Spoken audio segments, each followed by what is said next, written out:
It appears. Kevin Durant tweeted at Bam Adebayo after Katie got upset at his teammate for taking the ball after Katie made a basket during shoot-around. So this is what Katie tweeted. Dog see me knock down the corner three and proceeds to work on his ball handling with the ball I green bean with. Bro, gotta learn some respect.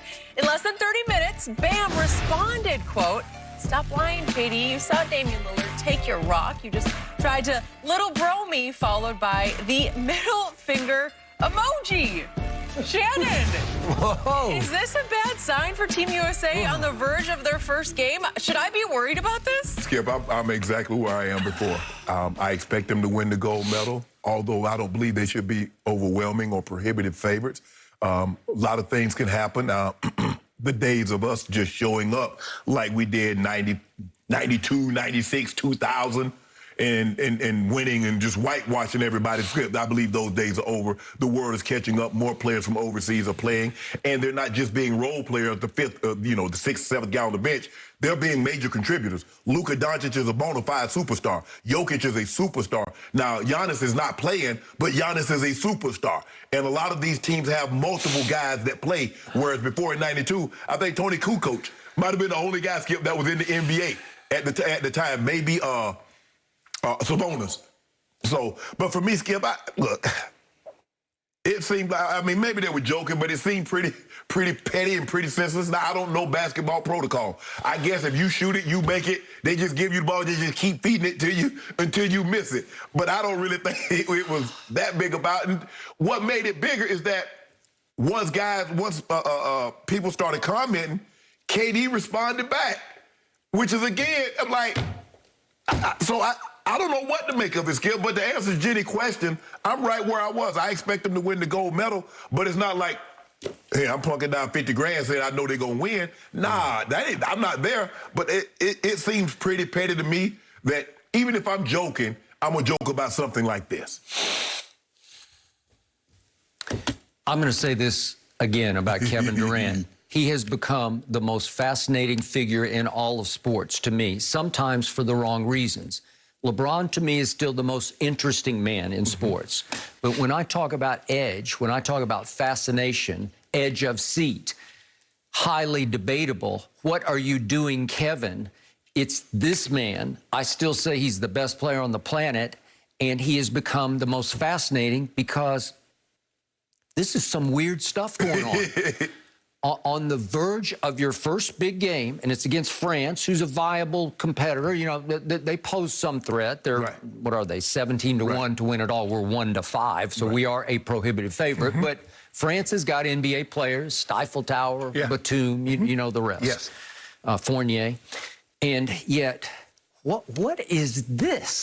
This is the captain of the team. This is the best player on the team.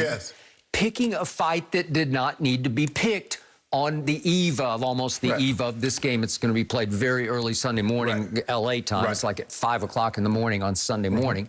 But, okay, what's the protocol? Well, they're having a photo shoot, so they can only shoot on half the court. And it's just shooting around. And he's got some pet ball that he's found in the mix that he likes. It's feeling good coming off his hand. So he's made 3 or 4 corner threes in a row.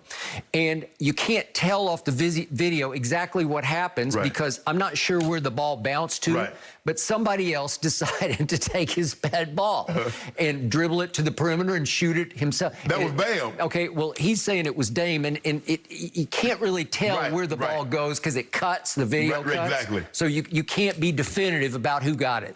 But let's say Bam did take the ball and dribble it out and shoot it. It is not the end of the world, and there's no protocol for that. There's no unwritten rule about that. It's Kevin, classically. This is Jordan-esque. You know and I know what he does. He picks fights that aren't even fights.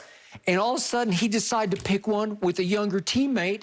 And not only did he pick it, what's the locker room? What's the oldest locker room cliche? What happens here stays here, right? Well, if you have a little petty beef with a teammate, at least let it stay in the locker room. He takes it to Twitter.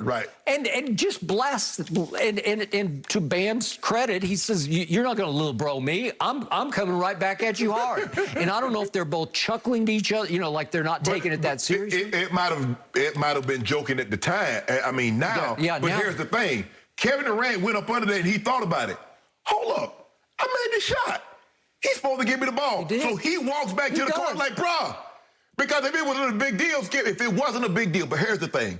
I'm glad cameras was there. Because if some reporter had reported this happened, Kevin Durant say, y'all just trying to make a story out of nothing. Yeah, that didn't even happen like that. So I'm glad the cameras was there to catch him acting like this. Because he shoots the ball, and he's walking back, but he thinks about it. Hold on.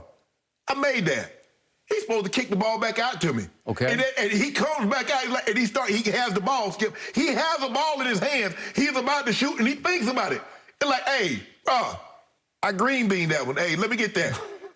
He's like, Dame got. She said, Dame got your ball. He's like, that's the. I guess they say it's the girl. It's the female version of the ball. He's like, it was that ball. Bam looking at him like, bro, Dame got your ball. Yeah. And he winds up having to shoot the middle finger back at him on Twitter. And I appreciate Bam standing up like, you're not going to little brawl me. But I'm going to say it again. This is classic Jordan-esque behavior. What did Michael Jordan constantly do throughout his career? He picked fights that didn't exist. He fictionalized beefs just to motivate himself. Well, Kevin's got, I'm not saying Kevin's Michael Jordan, but he is the best player we have today. And he is extraordinary when he shoots the ball. And he will be the reason that they dominate in these Olympics. And yet, he needs something. He needs to fabricate something to fuel him. Whether it's with Michael Rappaport, like it's like out of nowhere, it's all of a sudden he just explodes on somebody, and he exploded on Bam. Well, he's your teammate, and it's going to require that for you to get charged up for this. So be it. Skip, but he tweeted, he said, y'all just really obsessed with what motivates and desires, what my motives and desires are.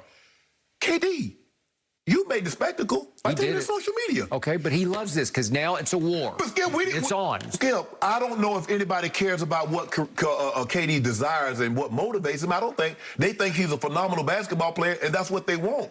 You made this bigger than what it was by taking it to social media. If it was just there, and you don't comment, and they're like, man, look at KD. Okay, fine, boom, it's over with. But once you take it to social media, what do you expect? What would you do if you're his teammate?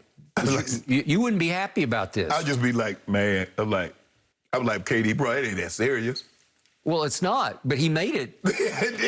He made it an international war, right? But Skip, maybe it's an unwritten rule that we don't know about. No, it's not. It's not. Well, it's a thing, you know, like. Because you see a lot of times, Skip, a lot of times you see when they're shooting around, warming up for the game, the guy hit the shot, the ball boy chase the ball and give it back to him. It's your ball that you picked. But Bam said, hell, I ain't no ball boy. I'm 6'10". I ain't no ball boy. And I don't think it was that formal because I think they're waiting for photo ops, you know, that you could see the big cameras set up, right? Okay, so in the end, who was the most ridiculed player, I think, in the history of this league after he chose to leave Oklahoma City and join forces with the dynastic Golden State? KD. It was KD. And we were there at that 2017 finals, and I thought he had the weight of the NBA world on his skinny little slender shoulders, right? And he rose, and he shone. And in Game 3 in LeBron's house, he made the shot of shots. He actually made two of them, but he made the second one right in LeBron's grill, that pull-up three. And he was the MVP. And he turned right around, did it again next year, and he's the MVP. So he thrives on this. He loves to be in the vortex of this, in the spotlight, in the crosshairs. He loves for social media to come down on him. How dare you? How can you do this to your teammate? And he's like, okay, I'm ready to go. Here we go. Well, you might need to tell that with Bam that you were joking. Because Bam like, hey, bro, you ain't finna big brother me. I ain't chasing no ball for you, get you no ball. You go get your own ball. Okay. Because Bam said, hey, I went and got it. What was happening constantly in Golden State? Kevin was at war with somebody. It was Draymond or it was quietly with Steph. And Steph's aura and how big he was in the, you know, in the Golden State, you know, family. I didn't think it was a... Skip, I didn't know. I mean, I saw it yesterday morning when we was on the air, but I didn't think it was a big deal. I was like, okay. I had no idea it was going to go this far right.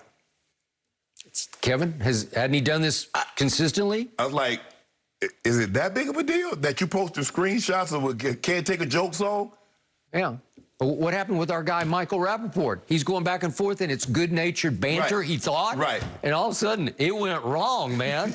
It went way wrong. And we end up having Michael on, and Right. he's just like,